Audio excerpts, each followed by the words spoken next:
stand up and say you're not being a good historian. But I hope to God I don't do that, ever. Okay. Time, and also I think we've kept Professor McCarthy on his feet for too long, so we'll take a few more, and unfortunately, clearly I won't be able to recognize all of you. But please introduce yourself and go ahead with your question. Yes. Okay. Thank you for your comments and for all your hard work over the years to try to find the truth about this incident or the past. I mean, I would like to add a few things with your permission. I mean, we are talking about the past. We're talking about 1915, 1980s. We are talking about the war. And the truth is the first casualty in the war. And this is why we are here and still discussing this, aren't we? And Ottoman was in the war, and the war brings conflict, turmoil, starvation. People kill and people kill each other. And we killed people. I mean, in that area or in Ottoman, Muslims killed Muslims, Kurdish killed Kurdish. And the question, please. And there was a war, and we are still here psychologically facing. And I think we've been suffering since those days as Turkish people, psychologically. Wherever we go, whatever we do, this is placed in front of us. Everyone against us.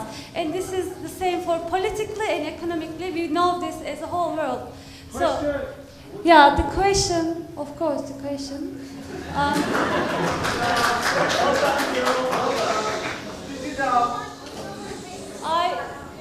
You said all the historical tests. Do you think the image of Turkish?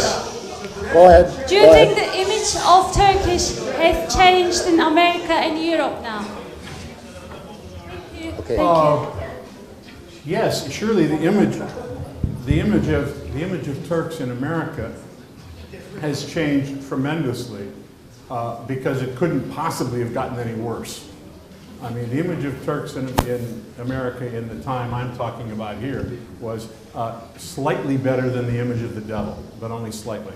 And in fact, in Britain at the time, it was very common for people who would say, devil take it, you know, it was an old, devil take it, they would say Turk take it instead. They'd use Turk and devil synonymously. So, yeah, it's better than that. But do I believe that prejudice in Europe, in America, is still really strong? I asked you about the European Union.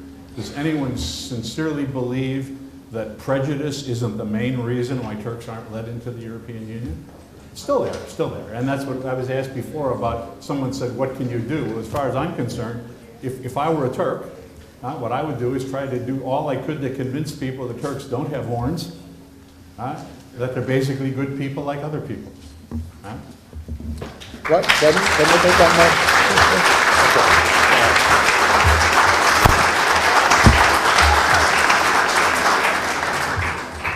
All right, we'll take one more question. The gentleman at the very back, please. Yes. Mr. McCarthy, thank you very much for your speech. I would like to ask you this. Thousands of years, the Turks, they have been everywhere, all part of the world. And the Ottoman Empire, for 700 years, was in most of the areas. They were in Egypt, they were in Middle East, they were in Balkans, they were in all the other parts of the world. At some point, they reached 51 million square meter. Did they massacre? There was any massacre in their history? There wasn't. Wherever they went, they never ever touched local culture. They didn't touch anybody, because Turks, they don't have this. What is the reason they are going to massacre Armenians? When I was a child in Excuse me, can you direct the question to Professor McCarthy? Question is this.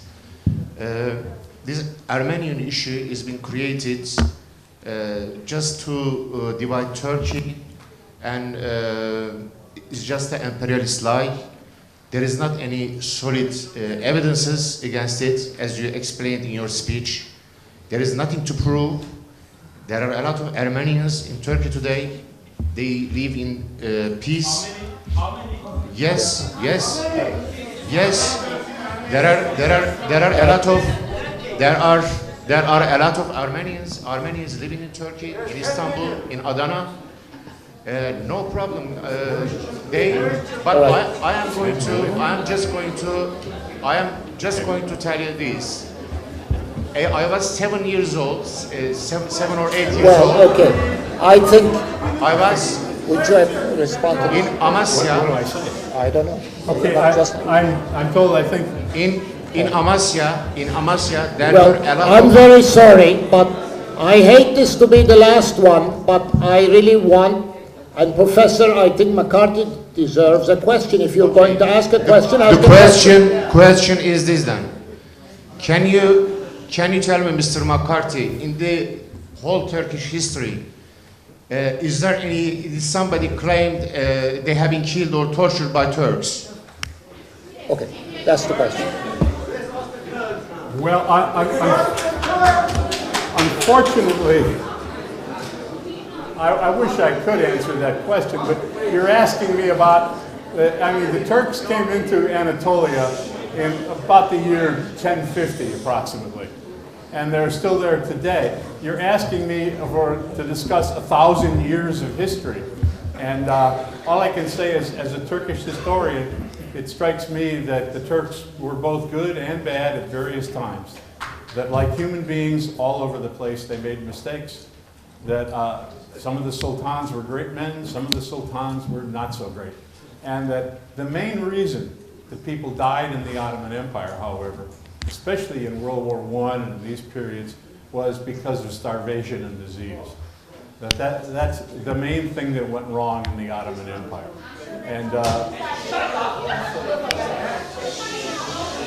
And also, I must say that the Ottomans, unlike some people, the Ottomans always had good manners. That was Okay. important. All right.